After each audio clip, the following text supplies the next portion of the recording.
বাঙালি হেসেলের আমি কবিতা। আজকে নিয়ে এসেছি আমরা একটা নতুন শীতের খাবার, শীতের সবজি দিয়ে তৈরি হয়, পঞ্চরত্ন কারি। সাধারণত এটা অনুষ্ঠান বাড়িতে খুব দেখা যায়। সেই খাবারটাই আজকে আমি বাড়িতে আমরা কি করে করতে পারি সেটাই করে দেখব। আমি এখানে নিয়েছি ফুলকপি এরকম ছোট ছোট করে কেটে, নিয়েছি বিনস কিছুটা গাজর, কিছুটা ক্যাপসিকাম আর মটরশুঁটি, আর নিয়েছি এখানে পনির ছোট ছোট করে কেটে। এখানে আছে চালমগজ 1 চা চামচ, সাদা তিল 1 চা চামচ, কিছু গোলমরিচ, কিছু সামরিচ, একটু জয়িত্রী, কয়েকটা লবঙ্গ, 1 টুকরো এলাচ, একটু জয়িত্রী। এগুলো আমি শুকনো খোলায় ভেজে নেব, ভেজে নিয়ে গুঁড়ো করে নেব। আর এখানে নিয়েছি 2টো লঙ্কা, কারণ এই খাবারটা কিন্তু খুব একটা ঝাল হয় না, একটু মিষ্টি মিষ্টি খেতে হয়। 2টো কাঁচা লঙ্কা, কয়েকটা কাজু, কয়েকটা কাঠবাদাম। এটাকে আমি একটু ফুটিয়ে নেব গরম জলে, তাহলে এই কাঠবাদামের খোসাটা উঠে যাবে। আর এখানে আমি ফুলকপিটাকে সিদ্ধ করব না, কিন্তু ফুলকপিতে অনেক সময় পোকামাকড় থাকে, তাই একটু গরম জল দিয়ে এটাকে ভিজিয়ে নেব।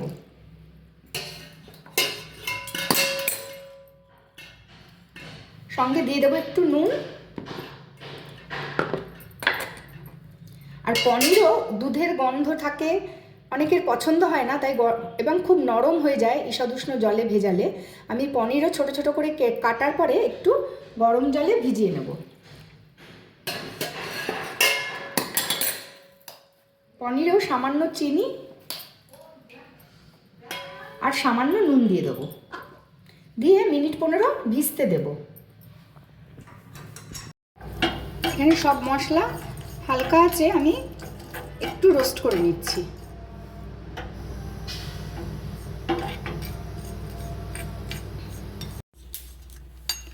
সব মশলাগুলো সুন্দর গন্ধ বেরোচ্ছে, এবার গ্যাসটা বন্ধ করে দিলাম, দিয়ে এটাকে একটু ঢেলে রাখবো ঠান্ডা হওয়ার জন্যে। ফুলকপি জল ছেঁকে নেওয়া হয়েছে, এবার আমি মশলাগুলোকে বেটে নেব। দিচ্ছি 2 চামচ মতন পোস্ত। পোস্ত আগে শুকনো বেটে নেব। পোস্ত এরকম শুকনো বেটে নিয়েছি, এর ভেতরে এই বাদামগুলো দিয়ে দেবো। কাঠবাদামের খোসাটা এইভাবে ছাড়িয়ে নিতে হবে। বাদাম, লঙ্কা, পোস্ত দিয়ে এরকম একটা পেশাই করার পরে আমি জল ঝরানো 50 গ্রাম টক দই নিয়েছি, এর সঙ্গে দিয়ে একটা স্মুথ পেস্ট বানিয়ে নেব।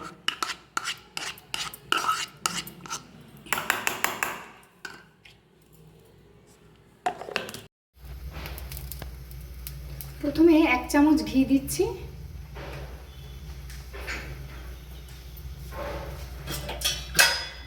আর খুব অল্প তেল দিচ্ছি। এটা ভালো করে গরম করে পনিরটা একটু সাঁতলে নেব।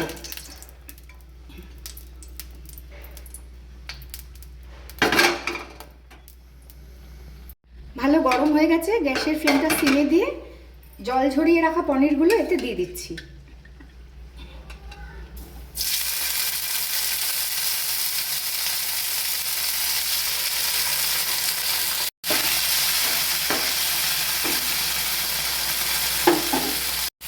মিনিট 1.5 পনিরটাকে এরকম সাঁতলে নিয়ে এবার পনির তুলে নিচ্ছি।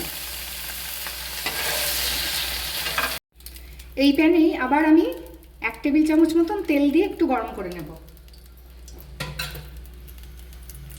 গরম হয়ে গেছে, তেলটা ভালো গরম হয়ে গেছে, এবার জল ঝরিয়ে রাখা ফুলকপিটা দিয়ে দিচ্ছি।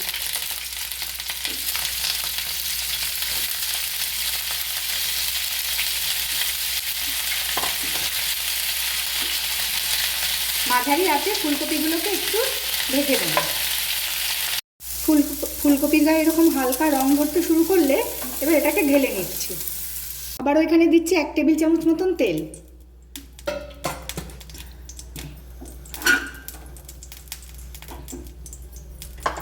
তেলটা গরম করে প্রথমে দিয়ে দিচ্ছি বিনসটা।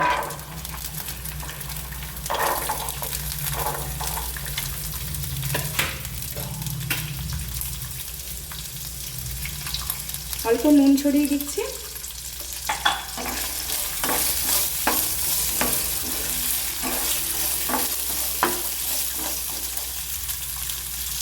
মিনিট দুয়েক বিনসটা নাড়াচাড়া করে দিয়ে দিলাম গাজর আর ক্যাপসিকাম।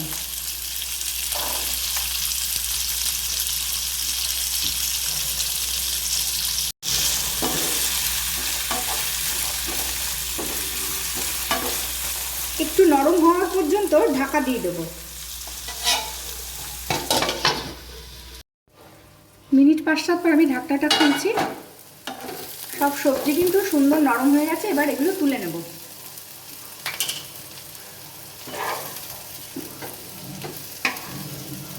এই প্যানে আমি আবার 1 টেবিল চামচ তেল দিয়ে দিলাম।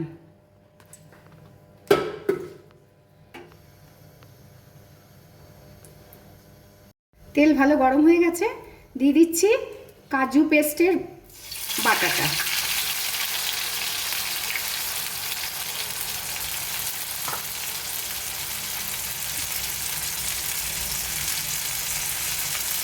দেবো স্বাদ মতন লবণ। সবজিতে লবণ দেওয়া আছে তাই খুব বেশি দিচ্ছি না।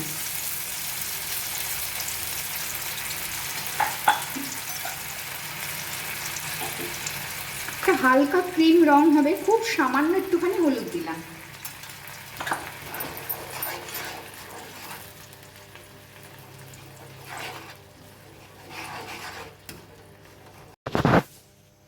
এই মশলাটা কষা হবে, এখনই আমি মটরশুঁটিটা দিয়ে দিচ্ছি।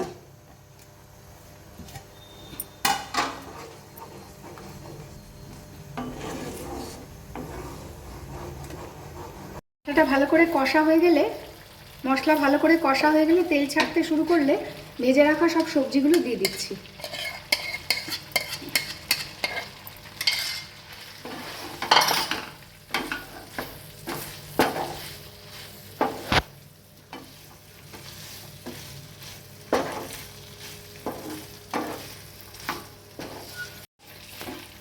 সব সবজি দিয়ে মিনিট 2 কষানোর পরে সুন্দর তেল ছাড়ছে। এবার ভেজে রাখা পনিরটা দিয়ে দিচ্ছি।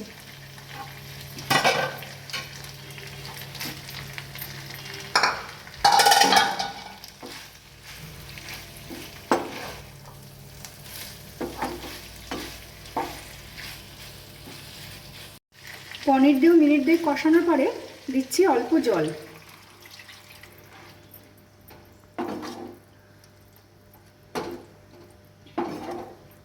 সব সবজি ভালো করে সিদ্ধ হয়ে যাওয়ার জন্য একটু ঢাকা দিয়ে দেবো। কিছুক্ষণ পর ঢাকনা খুলছি। সব সবজি কিন্তু সুন্দর সিদ্ধ হয়ে গেছে। এবার দিয়ে দেবো একটু চিনি। একে তো টক দই আছে, তারপর নিরামিষ খাবারে একটু চিনি না দিলে কিন্তু ভালো লাগে না। স্বাদ মতন চিনি দিয়ে দিলাম। দিয়ে আবারও কিছুক্ষণ ভালো করে সব কিছু মিশে যাওয়ার জন্য ঢাকা দিয়ে দিচ্ছি। আরও কিছুক্ষণ পরে ঢাকনাটা খুললাম। সব সবজি সিদ্ধ, সব কিছু মিশে গেছে সুন্দর। কারণ নুন ঝাল মিষ্টি বুঝতে অসুবিধা হলে এই পর্যায়ে একটু চেক করে নিয়ে দিয়ে দেওয়া যেতে পারে। এবার আমি দিচ্ছি ভেজে শুকনো যে মশলাগুলো রেখেছিলাম সেটা একটু ছড়িয়ে দিচ্ছি।